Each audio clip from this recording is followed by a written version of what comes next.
Podcasting is more than just talking. It's listening.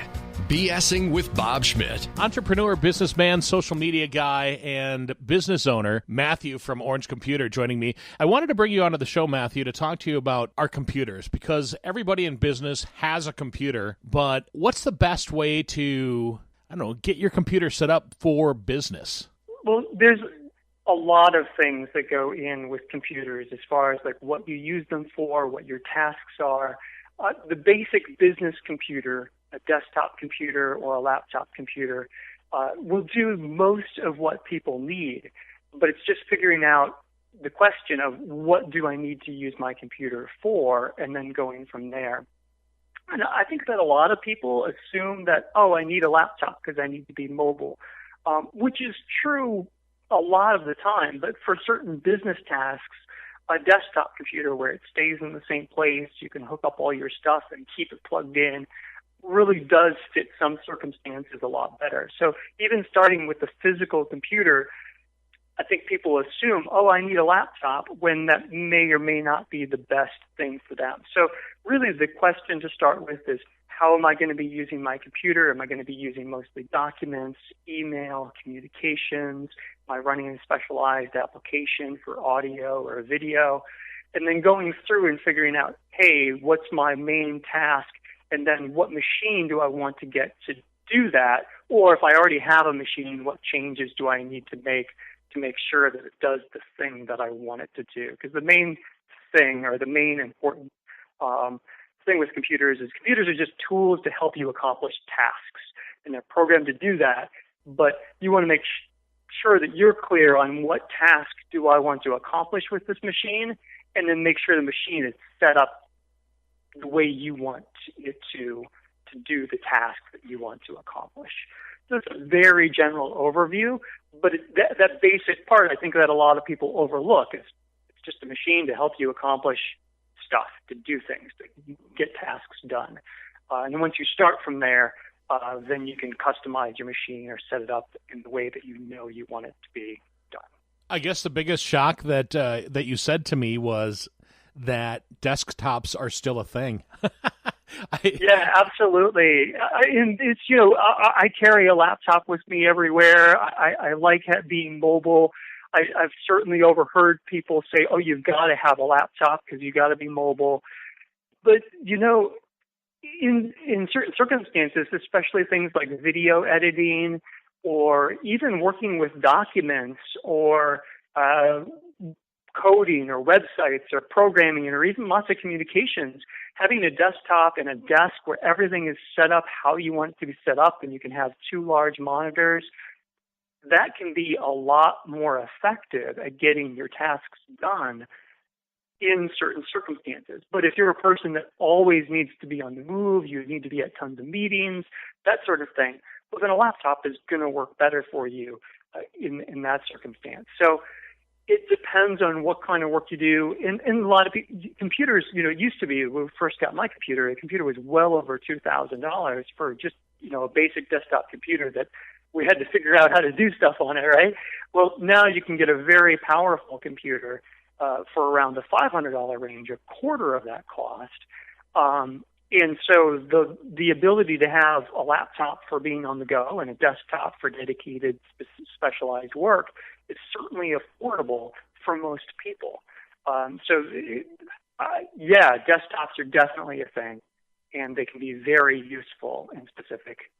For those people that need something that they can have at home for their home base, there's docking stations now too. I know that my wife has a Surface for her work, and somehow they made the Surface dockable, that she's got multiple monitors at work, keyboard and a mouse and all that stuff through that. Yep.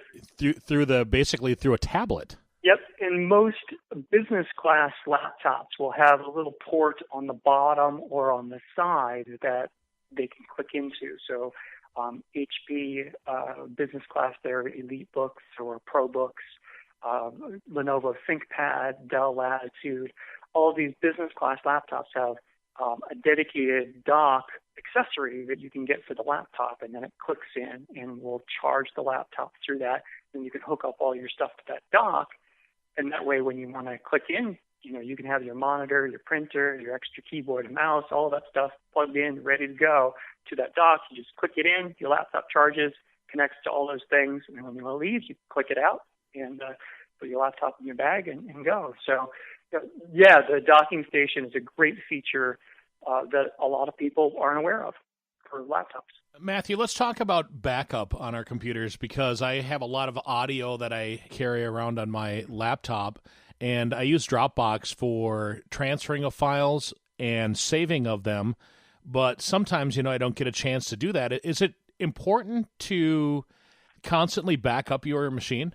The big thing is to have important files, documents, pictures in more than one place.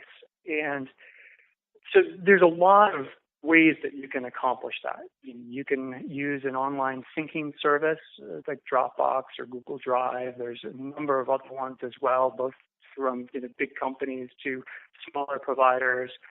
And you can even get your own. I'm using something called Nextcloud right now, which is essentially a cloud service that I have installed on a computer.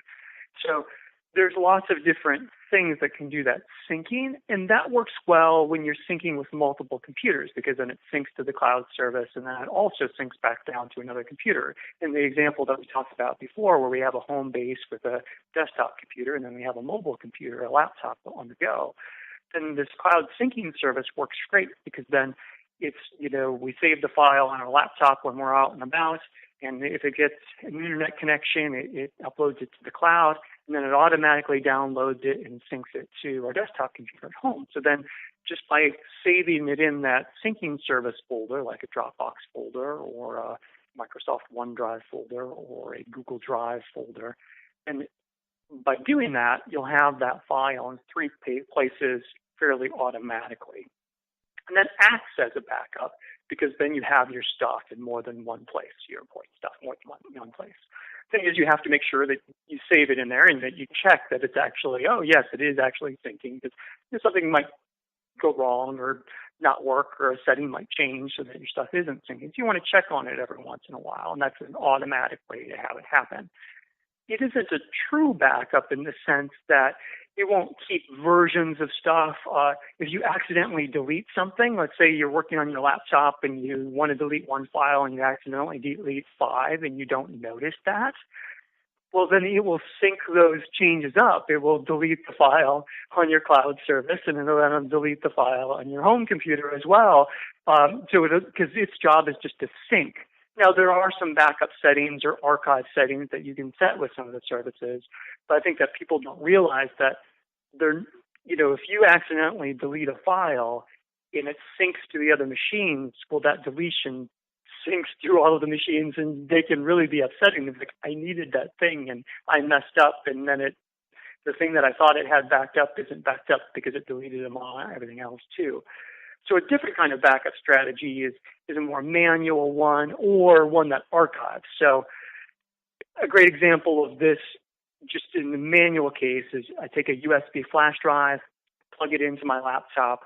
I create a folder on that USB flash drive that has today's dates or the week or something like that on, and then I back up the files that I want, by manually dragging them and dropping them, kind of with a visual metaphor, the desktop metaphor, drag and drop them onto the flash drive. Wait for them to copy, eject the flash drive, keep it in a safe place. The next week or the next day or however, do that process again, but with a new folder. That way you can go back to the older versions if you need to. Well, let me ask this. What should we back up? Because, we're constantly creating Word documents and other types of documents. Do we want to back everything up? Yeah, most of the documents that you were working on, I would for sure back those up. But for example, things that don't need to be backed up or nearly aren't as much of a loss is, let's say, your music collection.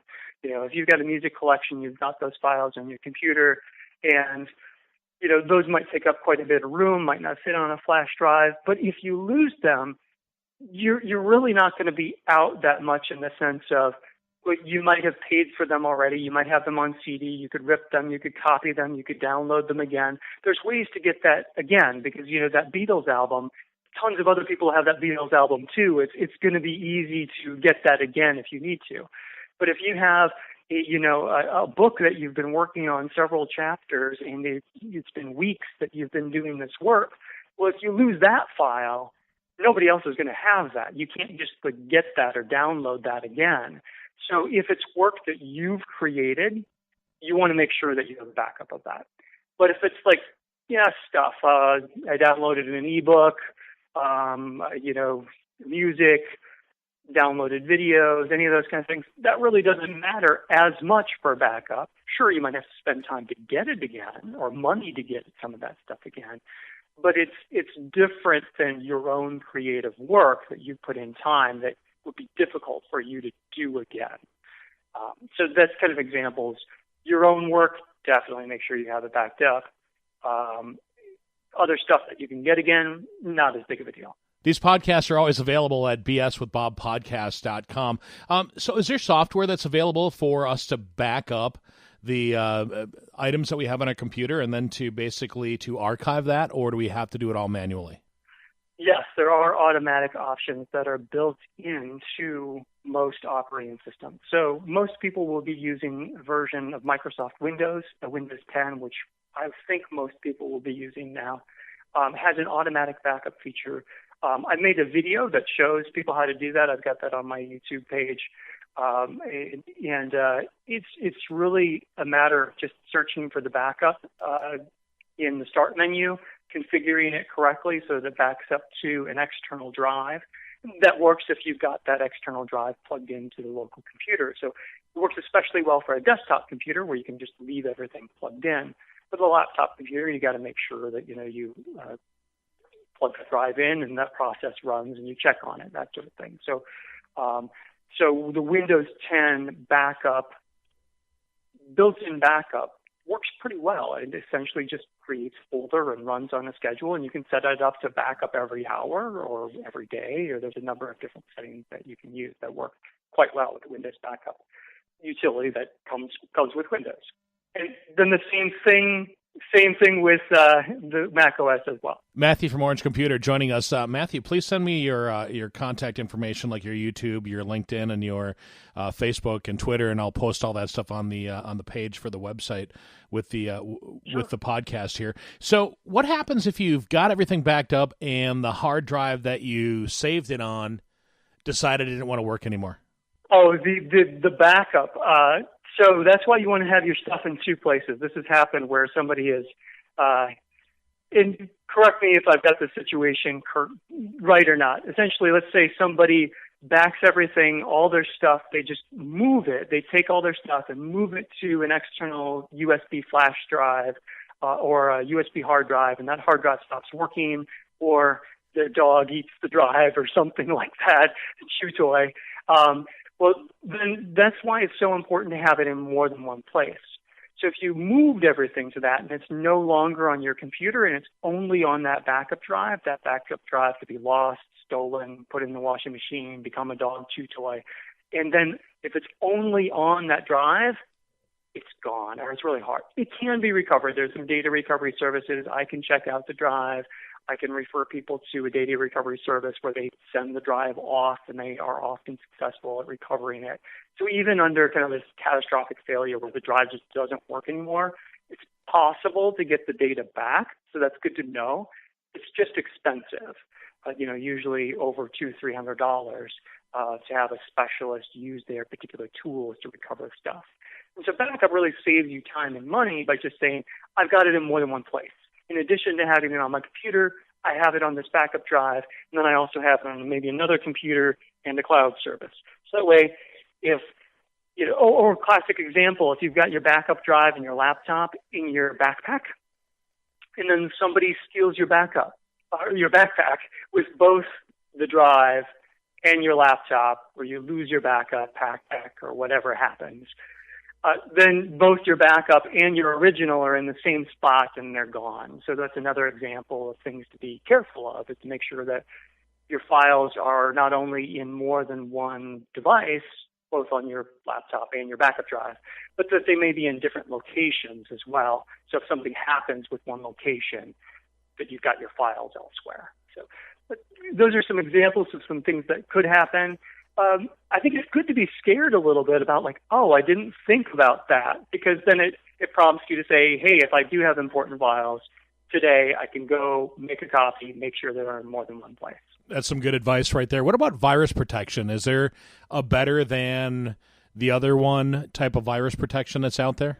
I think there's good news with that. In recent years, all of the major manufacturers of operating systems, Windows, Mac OS, and Linux, all of them really do have good built-in antivirus stuff.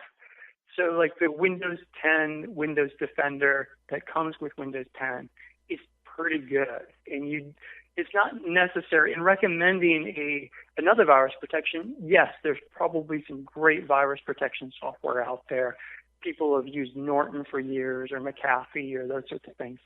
But I don't think now it's nearly as necessary because the one that comes with the operating system is so much better now than it used to be. So that's the good news. The bad news is just buying a product won't keep you safe from everything because there's always something new that come out. There's most of the things that could harm you are actually trying to trick you, the person who's using the computer, so not the computer itself. So they could say, hey, if I can get them to call this phone number, and then they could trick you into buying something over the phone that you didn't need, or they trick you into installing a program, and they could even trick you into letting changing your antivirus to give it an exception, stuff like that.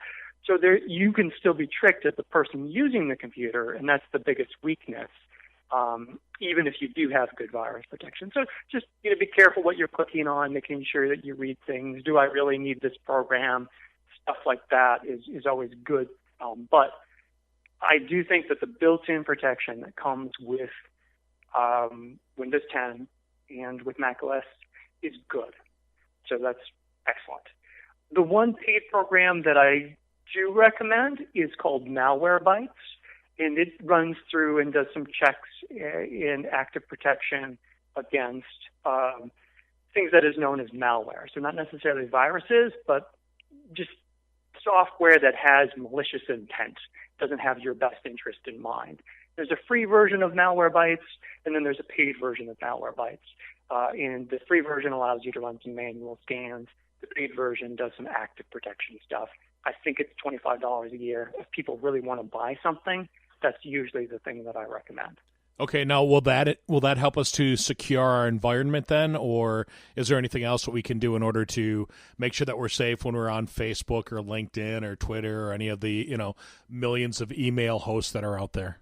Yeah, so the web browser that you use, some are better than others, and there's add-ons that will keep your web browsing environments more secure. And the thing that I like to recommend for people is an ad blocker. So I use AdBlock Plus from adblockplus.org. It's a free add-in that you can add to most browsers that blocks most advertisements. It doesn't block all advertisements, but it blocks most of them, and it blocks the ones that are really obnoxious or pop-up things or that sort of thing. But the thing to know, of course, is that a lot of websites, their business is based on ad revenue, which is great. That's fine. That's their business model. So a lot of websites will say, "Hey, we've noticed you've got an ad blocker on. Please make an exception for our website so that we can continue to provide you the news stories or whatever it may be." So in that case, you can just go up to the corner and say, disable ad blocker for this website, and then it will show you the ads and the articles from that website. But a lot of websites are getting much more aggressive with that, saying, hey, we need to be able to get ad revenue to write these stories and hire our people and that sort of thing. So please, turn off your ad blocker or subscribe to us, and then with a paid subscription, then it might be ad free. So there's a lot of different revenue models for news websites and content or special articles or that sort of thing that you may encounter with an ad blocker. That said, I think an ad blocker is great because it blocks all that junk and crust and suggestions and the things that pop up, really annoying things. An ad blocker will stop that. And so a great browser that does ad blocking automatically is called the Brave browser, and it's available from brave.com. I don't use it. The browser that I use most is Firefox, and I just use AdBlock Plus add-in with Firefox. But Brave is a great browser because it blocks all that stuff and tracking and keeps you secure and private and blocks most advertising. By default, it's just built into the Brave browser, and it's a great option for a lot of people.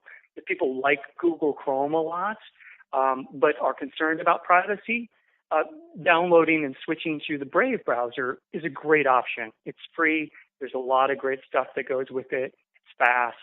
I think Brave browser from brave.com is something to check out if you're concerned about privacy, but you're currently using Internet Explorer or the Microsoft Edge or Google Chrome. Brave is a great alternative, and then I use Firefox as my favorite browser. All right, because I'm using the Chrome browser. So is there things I need to worry about having that as my operating system or as my browser? I mean, default web browser is a favorite for a lot of people, and I would say if you really love it, feel free to keep on using it. Having an ad blocker is good, and you can get AdBlock Plus for the Chrome browser too, so that's just fine. Just a few things to know about is that I think it's still the case, but for certainly a long time, and I don't believe that Chrome has really solved this issue. The Chrome browser uses a lot of processor power and drains batteries on laptops a lot faster. So if you're out and about and you're using the Chrome web browser, you could get significantly less battery life using the Chrome browser if you've got a bunch of tabs open.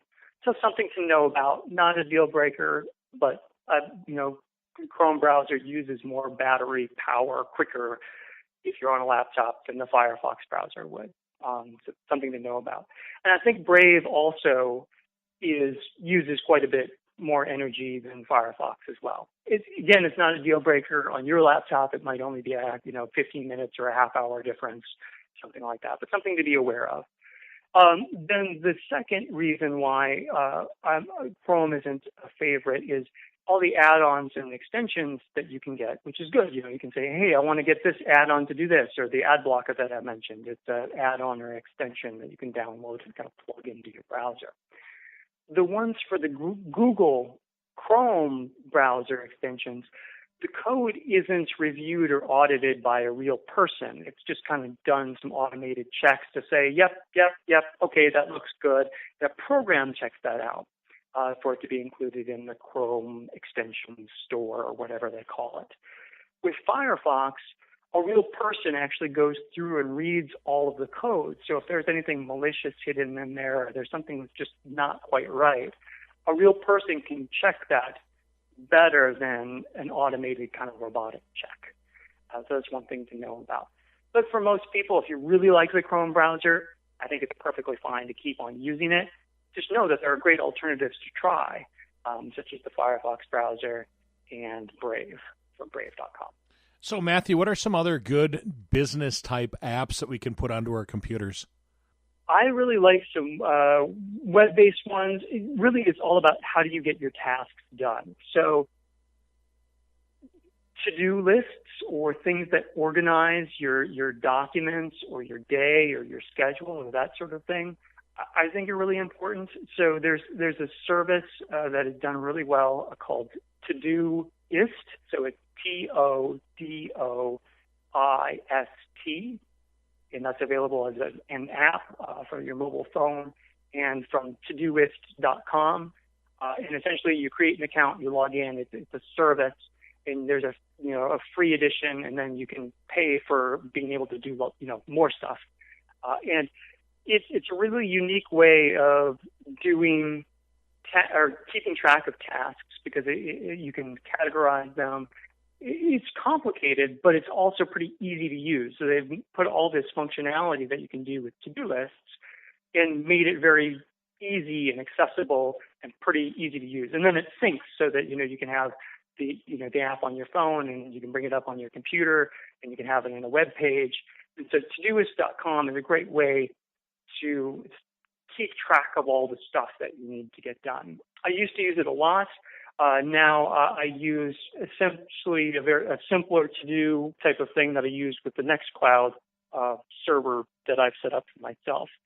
You can also just do a really good job with pen and paper, right? Even though we live in a very tech world, If you've got a really great system and a notebook with pen and paper for your to-do lists and calendars, as long as you're using that tool well, it can complement what you're using with the computer. So even though I love computers and I like them a lot, there's certainly more ways to get things done than always using the latest app.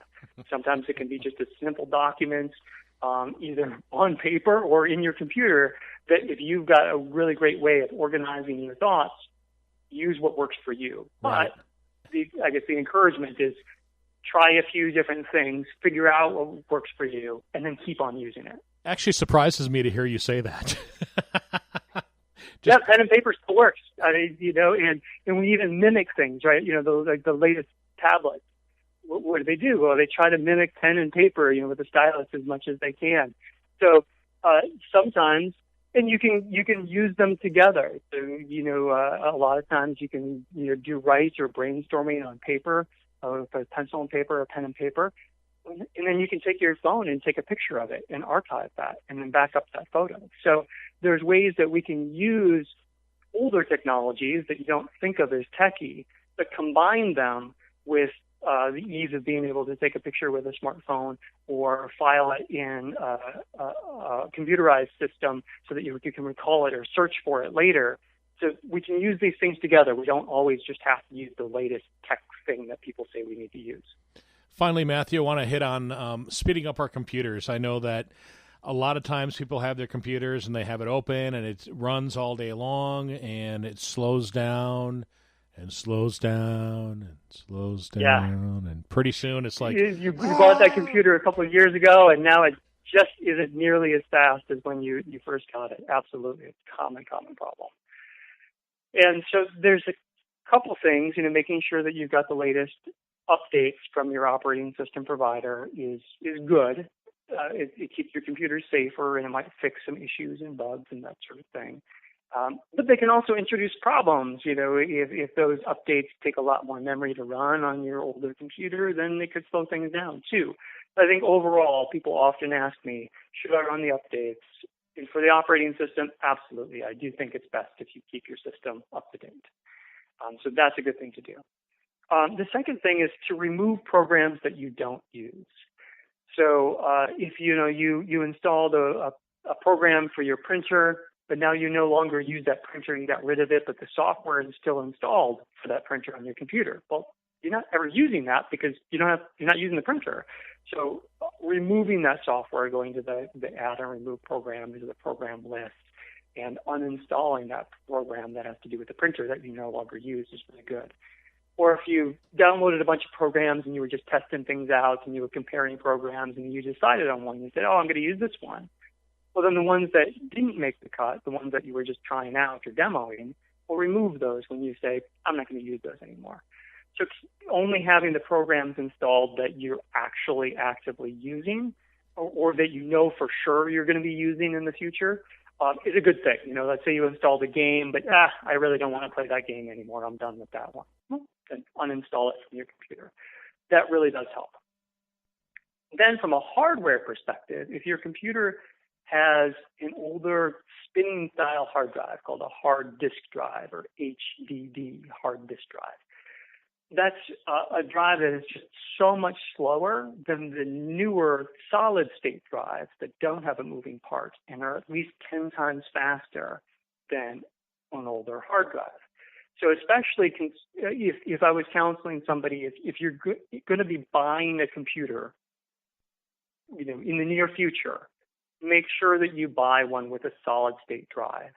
I don't think it makes sense at all to buy a computer today that has an old hard drive that's 10 times slower than the one next to it as an option that has a solid state drive. I think it's just so much better to get a solid state drive for both reliability and speed, because the solid state drives don't fail nearly as often as the older style hard drives because they don't have a moving part.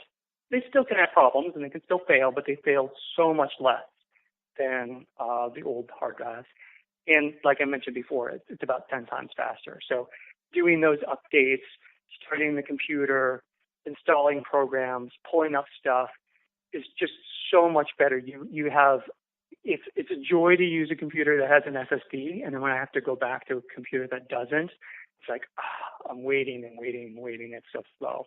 And so I think making sure that your computer, if you're buying a computer, has an SSD, or there's ways to migrate to an SSD. So you have a current computer system. Something that I can do is migrate, get a solid-state drive as an upgrade, and I can help migrate your current system to that solid-state drive. Well, I'm going to throw out a testimonial for you right there, Matthew, because I just had my computer go from the old school hard drive to the new solid-state, and this thing zings compared to the way it used to go. Yeah, it's a huge difference. So that's something that I love to tell people about, because not everybody's aware of that just big leap in performance just as a result of changing that one part. How do we find out more information, Matthew, about Orange Computer? And if we've got questions, how can we get those answered? Email is a great way. So that's another older school technology. I'm happy to share my email address, so feel free to email me. My email address is Matthew, so that's MATTHEW, at orangecomputerlax.com. So Orange Computer, and LAX is short for lacrosse.com. Orange Computer, Matthew at orangecomputerlax.com. I'm also on Twitter a lot. I like Twitter as far as social media. I don't do a ton on Facebook. I'll post on Facebook every once in a while. If you search for Orange Computer, you'll probably find me on Facebook. But I'm on Twitter. I'm at Orange Computer. Really easy to find me. I enjoy interacting with people on Twitter. Feel free to message me or follow me there.